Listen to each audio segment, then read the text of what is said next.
நிறுவனத்துக்கு வெளியில் ஒரு பெரிய ஆக்சிடெண்ட்டு. கால் ஃப்ராக்சர் ஆகிடுச்சு, தலையில் பெரிய அடி. நான் இறந்துட்டேன்னு சொல்லிட்டு அந்த இடத்துலே போட்டாங்க. கர்த்தருடைய நாமம் பரிசுத்தப்படுவதாக. என்னுடைய பெயர் யோகராஜ். நான் ஆவடி இந்து காலேஜ் பகுதியில் வசிக்கிறேன். கடந்த 9 ஆண்டு காலமாக பெதஸ்தா பிளெஸிங் சென்டர் ஏஜி சர்ச்சுக்கு விசுவாசியாக இருக்கிறேன். என்னோடய வாழ்க்கையில் பார்த்தீங்கன்னா, என்னுடைய சொந்த ஊர் கும்பகோணம். நான் ஒரு பாரம்பரிய கிறிஸ்தவ குடும்பத்தை சார்ந்தவன் தான். ஆனாலும் கூட கிறிஸ்தவத்தில் பெரிய நாட்டமோ சர்ச்சுக்கு போகணும் அப்படி ஒரு எண்ணமோலாம் இல்லை.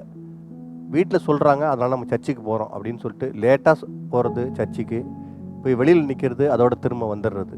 இப்படி தான் என்னோடய வாழ்க்கை போயிட்டு இருந்துச்சு. +2 முடித்தேன்.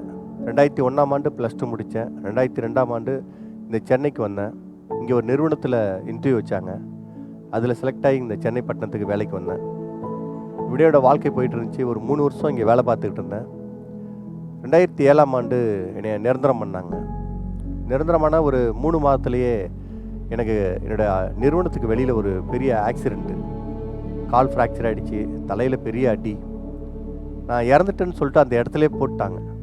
சரி, அவன் இறந்துட்டான், நம்ம என்ன பண்ணுறதுன்னு தெரியாமல் நண்பர்கள் அங்கேயும் இங்கேயும் ஓடிக்கிட்டு இருந்தாங்க.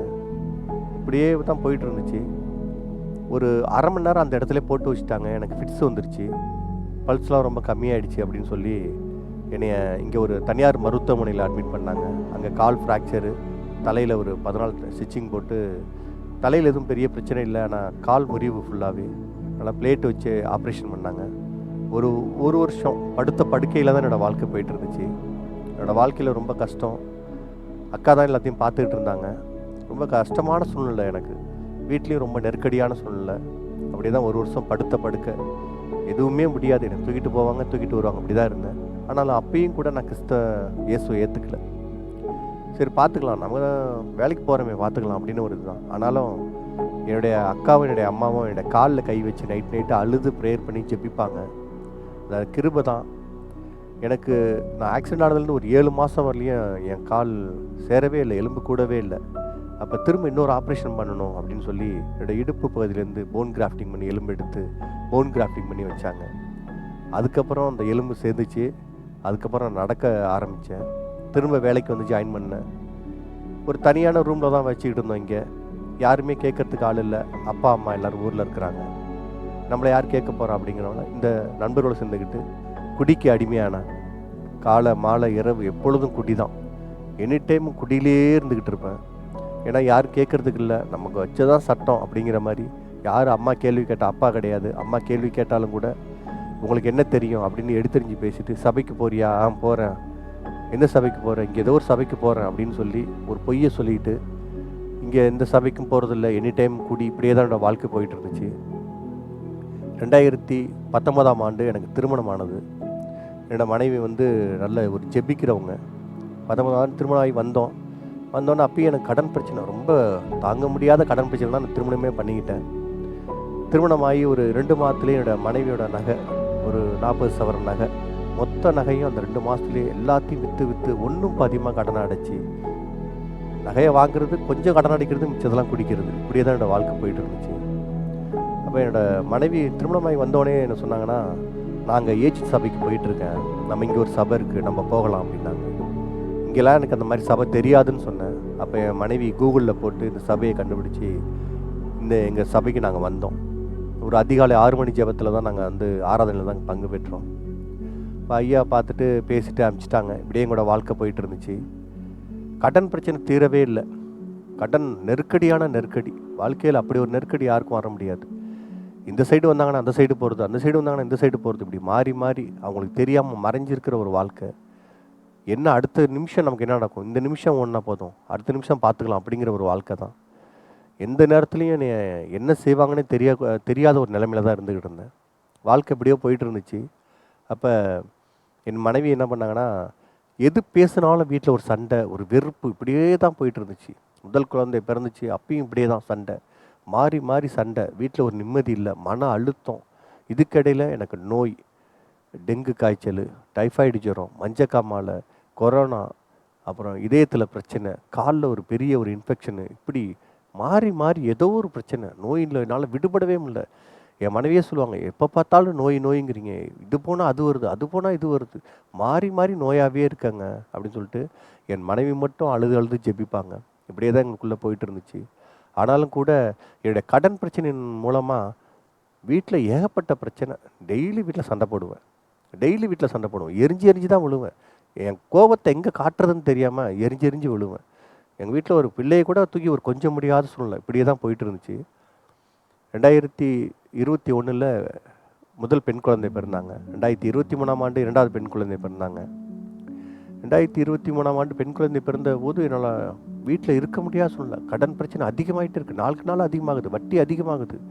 ஒரு 30-35 லட்ச ரூபாய்க்கு கடன் வாங்கி வச்சுருந்தேன். எப்படி வாங்கணும்னு தெரியல. அதுக்கு முன்னாடி ஒரு 15 லட்ச ரூபா கடனை அடைச்சி கொடுத்தாங்க. இருந்தாலும் திரும்ப இந்த கடன் பிரச்சனை, நம்ம கடனை என்ன செய்கிறோன்னா, பாதி சொல்லிவிட்டு பாதியை மறைச்சிருவோம், வீட்டுக்கு தெரிஞ்சால் என்ன பண்ணுவாங்களோன்னு. நான் முழுமையாக சொல்லியிருந்தேன், அன்றைக்கே எனக்கு அந்த கடனை அடைச்சி கொடுத்துருப்பாங்க. ஆனாலும் சொல்லலை. நான் பாதி தான் சொன்னேன், பாதியை சொல்லவே இல்லை. திரும்ப அந்த கடன் பெருக ஆரம்பிக்கவும் 35 லட்சத்துக்கு போயிடுச்சு. எனக்கு என்ன பண்ணுறதுனே தெரில. ஒரு பக்கம் நண்பர்கள்ட்ட கடன் வாங்கி வச்சுருக்கேன், ஒரு பக்கம் பேங்க் லோனு, ஒரு பக்கம் குழுக்கள், மகளிர் சுய உதவி குழுக்களில் நிறைய கடன் வேணும் என் மனைவி மூலியமாக. ஒரு 10, 12, 15 குழுக்களில் கடன் வாங்கியிருக்கேன். வாரம் கட்டணும், மாதம் கட்டணும். நான் என்னோடய மாத சம்பளம் சொற்பமான சம்பளம் தான். ஆனால் நான் வாங்கி வச்சுருந்த கடனும் பெரிய கடன். என்னோடய சம்பளத்தை காட்டிலும் ஒரு 20 மடங்கு அதிகமான கடன். நான் என்ன செய்வதுனே தெரில. ஆனால் பாஸ்டர்கிட்ட இந்த பிரச்சனைலாம் கொண்டு வரதே கிடையாது. நாங்கள் பார்த்துக்கலாம், நம்ம இருக்கோம், சர்ச்சுக்கு போகிறோம், பார்த்துக்கலான்னு இப்படி ஒரு பண்டிகை கால கிறிஸ்தவனாக அப்படியே சர்ச்சுக்கு வந்துக்கிட்டு இருந்தோம். பட்டும் படாமல் வந்துக்கிட்டு இருந்தேன். இப்படி என்னோடய வாழ்க்கை போணுச்சு. 2025 ஆண்டு என்னோடய மனைவி, என்னுடைய பெரிய மகளை இங்கே ஒரு ஸ்கூலில் சேர்த்துருந்தோம், எல்கேஜி. என் மனைவி ரொம்ப கடன் பிரச்சனை தாங்கலை. இவர் என்ன பண்ணுவார்னே தெரில. ஏன்னா வீட்டில் அடிக்கடி பிரச்சனை. நைட்லாம் எழுந்திரிச்சு உட்காந்துருப்பேன், இவங்களாம் தூங்கிட்டு இருப்பாங்க. நான் உட்காந்து, என் மனைவி கேட்பாங்க, என்னங்கன்னு. இல்லைப்பா, சும்மா உட்காந்துருக்கேன். அப்படியே உட்காந்துருந்துட்டு, இப்போ நம்ம சூசைட் பண்ணிக்கலாமா, இப்போ நம்ம என்ன பண்ண போகிறோம், இப்போயே நம்ம தற்கொலை பண்ணி செத்துடலாம், அட்லீஸ்ட் நம்ம பிள்ளைங்களாவது நல்லா இருக்குமே, நம்ம மனைவி நல்லா இருப்பாங்க. நம்ம வாங்கி வச்ச கடனுக்காக நம்ம பிள்ளைங்களும் நம்ம மனைவி கஷ்டப்படுறாங்க. ஏதோ பிஎஃப் அமௌண்ட் வரும், ஏதோ செட்டில்மெண்ட் வரும், அமௌண்ட் வரும், அவங்க கடன் அடிச்சுட்டு அவங்களாவது நிம்மதியாக இருப்பாங்க. நம்ம போயிடலாம், நமக்கு நிம்மதியான வாழ்க்கை இல்லை, நம்ம தேடிட்ட வாழ்க்கை தான். இவ்வளோ நிம்மதி இல்லாத ஒரு செயலை தேடுறது நம்ம தான் அப்படின்னு நான் எனக்குள்ளே போராட்டம், நித்தம் போராட்டம். நம்ம இப்போ சூசைட் பண்ணிக்கலாம், ஒய்ஃப் ஊருக்கு போயிடுவாங்க, அப்போ சூசைட் பண்ணிக்கலாம், இப்படின்னே ஓடிக்கிட்டே இருந்து ஒரு கடத்தில் என் மனைவி தெரிஞ்சிச்சு, இனிமேல் இவரை காப்பாற்றவே முடியாது, இனிமேல் நம்ம இவரால் மேற்கொண்டு இவரை எழுப்பவே முடியாதுங்கிற சூழ்நிலையில் என்ன பண்ணாங்கன்னா, என்னோடய மனைவி என்னை விட்டு அவங்களோட அம்மா வீட்டுக்கு திரும்ப போயிட்டாங்க. நான் ஒரு தனியான வாழ்க்கையில் ஒரு தனியாக இருந்துக்கிட்டே இருந்தேன். அப்போ சரி, இந்த வீட்டுக்கு கூட ஒரு 3 மாதம் வாடகை தரல, இனி இந்த வீட்டில் கூட நம்மளால் இருக்க முடியாது, வீடையும் காலி பண்ண சொல்லிட்டாங்க, எங்கே போகிறதுனே தெரில. அப்போ தற்சமயத்துக்கு ஒரு ரூம் பார்த்து, அந்த ரூமில் என்னோடய திங்ஸ் எல்லாத்தையும் கொண்டு போய் போட்டுட்டு அங்கே அப்படியே வாழ்ந்துக்கிட்டோம். அந்த வாழ்க்கை ஒரு நரகமான வாழ்க்கை. பாஸ்டர்கிட்ட ப்ரேயர் பண்ணிட்டு ஜெபிச்சுக்கிட்டே இருந்தோம். பாஸ்டர் ஒரு நாள் நாங்கள் ஒரு வெள்ளிக்கிழமை உபவாச ஜெபத்தை அட்டன் பண்ணோம். அப்போ பாஸ்டர் சொன்னாங்க, நீங்கள் பாவம் செஞ்சுருக்கீங்களா, இன்றைக்கி கத்தடத்துல பேசுங்க, கத்தட்ட சொல்லுங்கள், அழுது பொருளுங்க, நீங்கள் கத்தட்ட எனக்கு முறையிடுங்க, உங்கள் பாவத்தெல்லாம் அறிக்கையிட்டுருங்க, அப்போ கத்தர் உங்களை ஆசீர்வதிக்க வல்லவராக இருக்கிறார், எவ்வளோ பிரச்சனையாக இருந்தாலும் கத்த தீர்க்க வல்லவராக இருக்கிறாருன்னு அன்றைக்கி சொன்னாங்க. அன்றைக்கி ஏசாயா 55:7 சொன்னாங்க, துன்மார்க்கன் தன் வழியையும் அக்கிரமக்காரன் தன் நினைவுகளையும் விட்டு கத்தரிடத்தில் திரும்ப கடவன், அவர் அவன் மேல் மனதுருகுவார், தம்முடைய தேவனிடத்திற்கே திரும்ப கடவன், அவர் மன்னிக்கிறதற்கு தயை பெருத்திருக்கிறார். இந்த வசனத்தை சொன்னாங்க. நம்ம என்ன பிரச்சனை, என்ன பாவம் செஞ்சுருக்கோம், அதை போய் அறிக்கையிட்டுருவோம். இன்றைக்கி அந்த பாவத்தை அறிக்கையிட்டுட்டு இன்னையோடு அந்த பாவத்தை விட்டுருவோம், நம்மளை கர்த்தர் ஆசீர்வதிப்பார்னு ஒரே மனநிலையோடு அன்றைக்கி நான் ஏதோ எனக்கு உணர்த்தப்பட்டுச்சு. அன்றைக்கி போனேன். அப்போலேருந்து நான் சபைக்கெலாம் ஒரு அதிகாலை ஜெபத்தை போய் உடனே கடமைக்குன்னு அட்டன் பண்ணிட்டு வந்துடணும், யாரும் இன்றைக்கி எதுவும் சொல்லக்கூடாது, ஏசப்பாட்டி நான் சபைக்கு வந்துட்டேன் அப்படின்னு ஒரு நியாயப்படுத்திக்கலாங்கிற ஒரு அடிப்படையில் மட்டும்தான் வருவேன். அன்னையிலேருந்து முடிவெடுத்தேன், சபைக்கு முழுமையாக போகணும், நம்ம முழுமையாக கர்த்தரோட பேசணும், பைபிள் வசனங்களை படிக்கணும், அதிகாலையில் ஜெபிக்கணும்னு. அப்போலேருந்து நான் அதிகாலை ஜெபம் எங்கள் சர்ச்சில் தினந்தோறும் நடைபெற்றிருக்கோம், ஆனாலும் கூட நான் போக மாட்டேன். அப்போலேருந்து ஒரு முடிவெடுத்து அதிகாலை ஜெபத்தில் பங்கு பெற்று நம்ம எப்படியாவது பங்கு பெற்றுன்னு சொல்லி ஒரு நாள் எழும்ப கஷ்டமாக இருந்துச்சு. ஆனால் அது அடுத்த நாள்லாம் ஒரு வேலையை தொடர்ச்சியாக ஒரு 7 நாள் செய்யும்போது அது பழகிடுன்னு சொல்லுவாங்க. அதே போல் தான் என்னோடய வாழ்க்கையில் ரொம்ப கஷ்டப்பட்டு எழுந்திரிச்சு ஒரு 3 நாள் வந்தேன். அதுக்கப்புறம் அது எனக்கு பழகிடுச்சு. தினந்தோறும் அதிகாலை ஜெபம் இங்கே அட்டன் பண்ணுவேன், சர்ச்சில் அட்டன் பண்ணுவேன். அட்டன் பண்ணி முடித்தோடனே என்னோடய வாழ்க்கையில் பார்த்திங்கன்னா பெரிய ஒரு மாற்றம். என் மனைவி அங்கே தான் இருந்தாங்க. பேச்சுவார்த்தை கிடையாது, எதுவுமே கிடையாது. இப்படியே போயிட்டுருக்குது. நான் அதிகாலை ஜெபத்தில் அட்டெண்ட் பண்ணி உருக்கமாக ஜெபிக்கிறேன் ஏசப்பாட்ட. ஏசப்பா நீங்கள் மாத்திரம் தான் எனக்கு விடுதலை தர வல்லவர். என் கடன் பிரச்சனை என் தலைக்கு மேலே போயிடுச்சு. என்னால் எதுவுமே செய்ய முடியாது. உடலில் நோய், என்னால் மன அழுத்தம், இதுலேருந்து எப்படி நான் விடுபடுறதுன்னு தெரியல. நீங்கள் எனக்கு விடுதலை தாங்க, நீங்கள் எனக்கு விடுதலை தாங்கன்னு சொல்லி நான் தினந்தோறும் வந்து அழுகுவேன். பகல் நேரம் எனக்கு ஈவினிங் ஷிஃப்டாக இருந்தால் பகல் நேரத்தில் வருவேன். ஆலயம் சாவியை வாங்கிட்டு திறந்துருக்கும் வருவேன். வந்து அழுது ஜெபிப்பேன். எனக்கு ஜெபிக்க கூட தெரியாது. நான் கிறிஸ்தவன்னு பேருக்கு தான் கிறிஸ்தவன், எனக்கு ஜெபிக்க தெரியாது.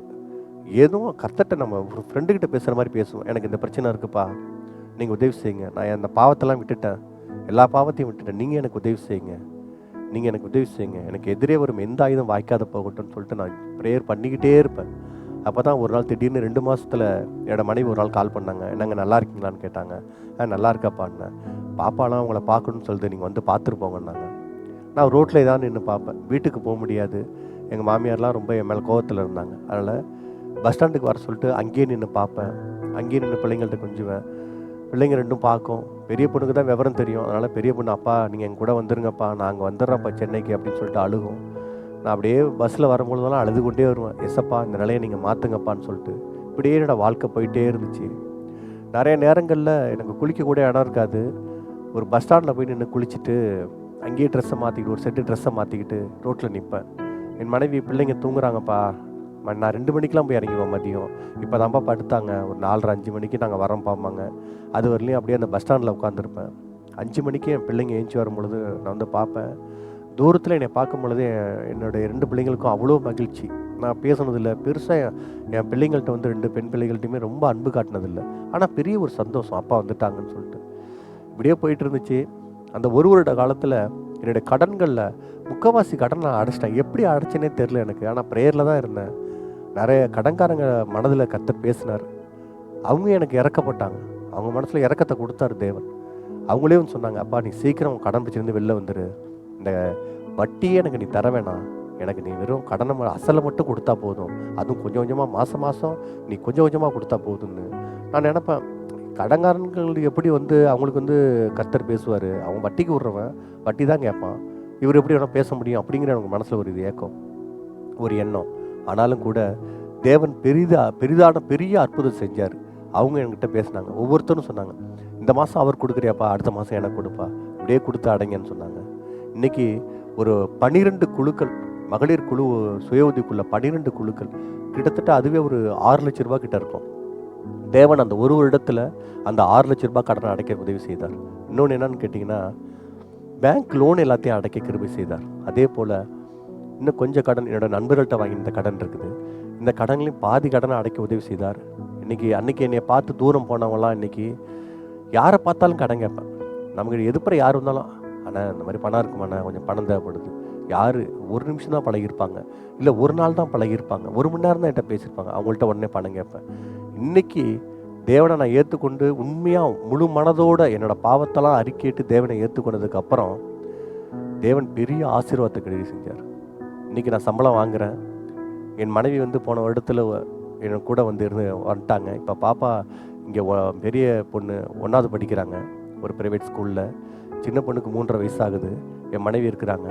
என் குடும்பத்தில் இப்போ பிரச்சனையே கிடையாது. எங்களுக்குள்ளே எந்த ஆர்குமெண்ட்டுமே இல்லை. மனதில் வீட்டில் அவ்வளோ ஒரு பெரிய ஒரு சமாதானம். ஏதோ சின்ன சின்ன பிரச்சனைகள் வரும், ஆனால் அப்பயே நாங்கள் பேசுவோம். அன்றைக்கே பேசி அன்றைக்கே அதை முடிச்சிடுவோம். இன்னொன்று என்னென்னா, குடும்ப ஜெபத்தை நாங்கள் எப்பயும் விடுறதில்லை. குடும்ப ஜெபத்தில் எப்படியாவது நாங்கள் பண்ணிடுறோம். இடையில விட்டு போனால் கூட அது விடாமல் என்னோட மனைவி வந்து அதிகாலை 4 மணிக்கு இருந்து ஜெபிப்பாங்க, எனக்காக ஜெபிப்பாங்க. என் கணவன் வந்து திருப்பி பழைய வாழ்க்கைக்கு சென்றக்கூடாதுன்னு ஜெபிப்பாங்க. நானும் என்னோடய ஜெபத்தை விடலை. எனி டைமும் தேவ ஆலயத்தில் தான் இருப்பேன்.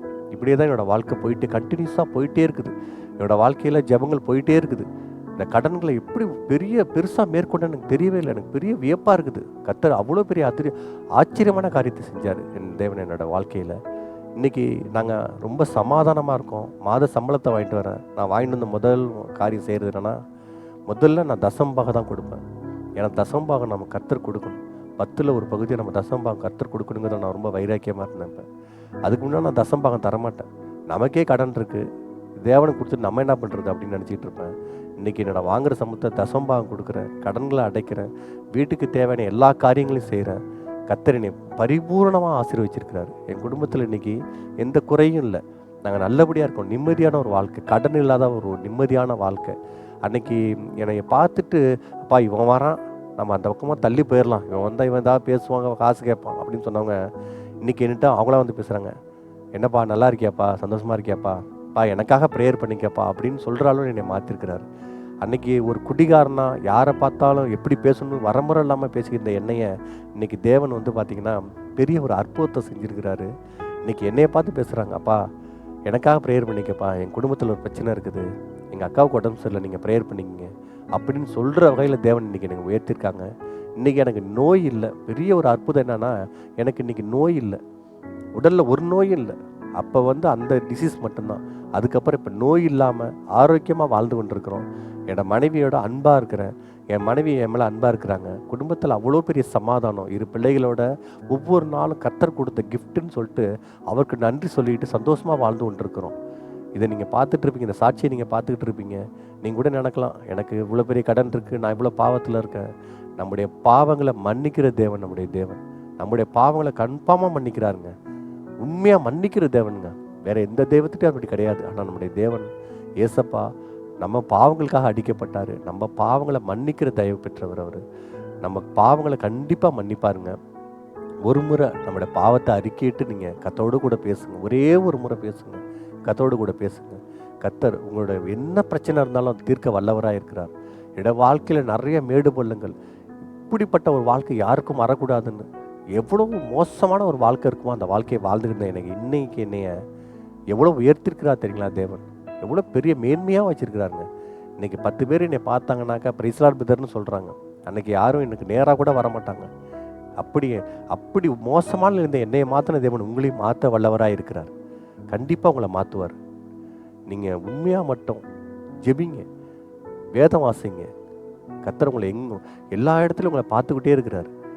ஒவ்வொரு நாளும் உங்களை பார்த்துக்கிட்டே இருக்கிறார். நீங்கள் மட்டும் அவர்கிட்ட பேசுங்க.